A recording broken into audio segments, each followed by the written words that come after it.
Je hais la démocratie. Je hais la démocratie, même si aujourd'hui, tout le monde en parle et on tend à nous présenter la démocratie comme étant le meilleur système politique.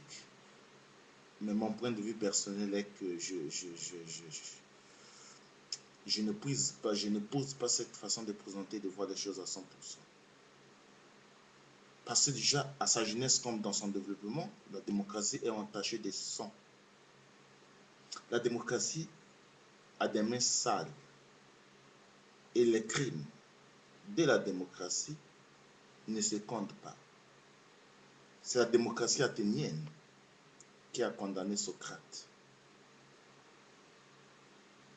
Et pour la première fois, quand Dieu, dans l'histoire de l'humanité, s'est présenté aux élections, eh bien le peuple avait préféré Barabbas plutôt que Jésus. À la demande de Pilate, qui voulez-vous que je vous libère? Jésus de Nazareth ou Barabbas? Le peuple qui avait le pouvoir en ce moment-là, et la démocratie se définissant étant comme le pouvoir remis au peuple, va dire, nous ne voulons pas de Jésus, nous voulons Barabbas.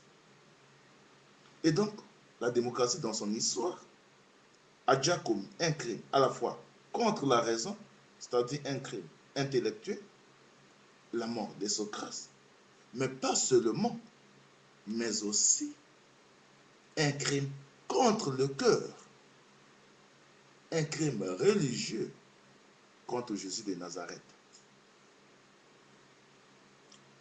Pour les défenseurs de la démocratie, la définition donnée par Lincoln, Abraham Lincoln, qui est presque devenu classique, semble être une définition en faveur de la démocratie, alors qu'en réalité, quand on essaie un peu de l'analyser aujourd'hui, on se rend compte évidemment que cette définition ne plaide pas pour la démocratie. Au contraire, elle plaide contre la démocratie. Pouvoir du peuple, par le peuple et pour le peuple. Mais c'est une illusion encore qui est vendue au peuple, évidemment. D'acteur principal et de finalité de tout pouvoir démocratique, le peuple est devenu un moyen, un tremplin. On se sert de lui pour prendre le pouvoir. La démocratie n'est pas un pouvoir du peuple. Le peuple n'a pas de pouvoir. Le peuple n'a jamais gouverné. C'est toujours quelqu'un qui gouverne au nom du peuple. La démocratie, pouvoir pour le peuple, la finalité du pouvoir aujourd'hui, ce sont les intérêts des hommes au pouvoir, des politiciens, pas du peuple. Mais la démocratie est tout simplement restée un pouvoir par le peuple. Et donc, les membres ont été coupés, pouvoir du peuple. La tête a été coupée pour le peuple. C'est resté tout simplement un pouvoir par le peuple. Mais aussi, le problème de la démocratie, c'est que dans un régime aristocratique, par exemple, on sait lesquels commandent et lesquels doivent rendre des comptes. C'est-à-dire un groupe qui est au pouvoir, c'est les aristocrates. Dans une monarchie, on sait qui est le capitaine du bateau et d'où peut venir le péril. Dans une tyrannie, on sait d'où vient le malheur du peuple, même si les tyrans censurent, réduisent au silence et traumatisent.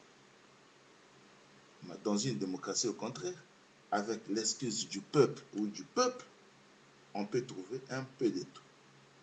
Dans une démocratie, il y a des monarques, il y a des aristocrates, il y a des tyrans. Et tout cela au nom et avec l'excuse du peuple. Et je dirais même plus avec le nom et l'excuse de la majorité, parce qu'en fait, la démocratie n'est pas le pouvoir du peuple, c'est le pouvoir de la majorité. C'est l'imposition de la majorité qui impose les choix à la minorité. Et les dénonces de la minorité ne sont pas écoutées. Le peuple est pris comme témoin, alors qu'en réalité, et dans l'exercice du pouvoir, le peuple n'est témoin de rien. À vrai dire, on abuse du peuple. Et quand on essaie un peu de réfléchir sur toutes ces réalités, crimes commis par la démocratie au départ, contre la raison intellectuelle, contre Socrate, contre le cœur au départ, crime religieux contre Jésus, en préférant plutôt Barabbas. Quand on essaie un peu de voir la démocratie, la définition qu'il donne à la démocratie, Lincoln, Abraham Lincoln, et aujourd'hui, on se rend compte évidemment que le peuple n'a pas de pouvoir. On se sert du peuple comme tremplin, comme excuse. Alors finalement, la démocratie, c'est un régime politique parmi tant d'autres. Mais quant à l'absolutisé, non. Et on ne peut pas faire une guerre au nom de la démocratie et de sa fille aînée, la liberté, comme on la présente aujourd'hui. Et ce n'est pas vrai, cette histoire. Aujourd'hui, on nous présente des guerres de démocratie. On fait la guerre pour la démocratie. La guerre pour restaurer la démocratie. Mais quelle restauration? De quelle restauration on parle? De quelle restauration on parle? Il faut restaurer la démocratie ici. Il faut la restaurer là. Il faut la promouvoir ici. Il faut la promouvoir là. Il faut porter la liberté à ces peuples. Mais de quoi on parle?